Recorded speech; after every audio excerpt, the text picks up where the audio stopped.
na-akụziri anyị taata na anyị kwesịrị ịdị na-anyụkwa mamịrị ọnụ maka na anyị bụ ndị Ogbunike. Anyị ma na ugwu bụ nkwanyerụ. Ebube Ogbunike a sisi anyị ji wee kwuru ya. O nwere ife ọma mebe ọnụ ndị wee maa na ọmmụọ wepụtara afọ a. Ọ bụrụ ogene Igbo, ọ bụrụ ogene Ogbunike. Ifeoma Megonu bụ na ndị Ezemuo for the first time ebidogo meeting n'Ogbunike mgbe ọbụla.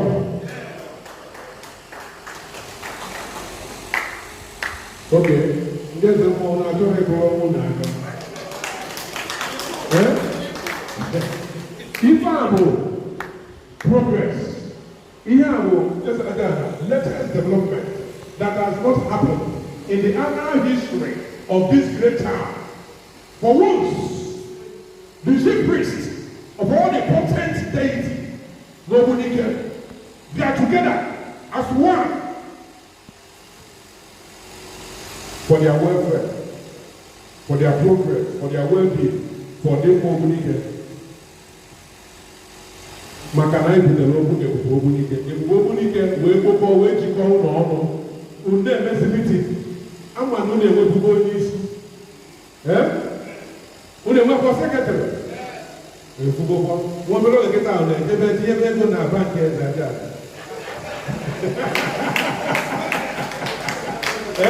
Nwa obere oge na-ejebe na First Bank.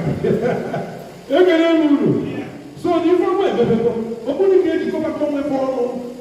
Ọ bụrụ na ndị bụcha mmụọ n'Ogbunike ndị Ezeani jikọba nwebe ọnụ nwa association. Onye ọbụla na-asị na Ogbunike na ụda nọrọ n'Ogbunike, ọ na-achọ ọkwa ọganihu Ogbunike. Because anyị emecha na mmụọ befe emebe n'ife. Ndị na-enye mmụọ ndị bụ ndị Ezeani ejikọba onwefe ọnụ. Before now, anyị nwere ndị omenala. Ndị omenala jikọrọ onwefe ọnụ ọfụma. Na-emesi ya ike. Mana Ebube Ogbunike kịta just na by invitation, Habia conference of Ogbunike. Simana Cholo, Nini Nebu Mono Ogbunike, Habia down, away, where to call.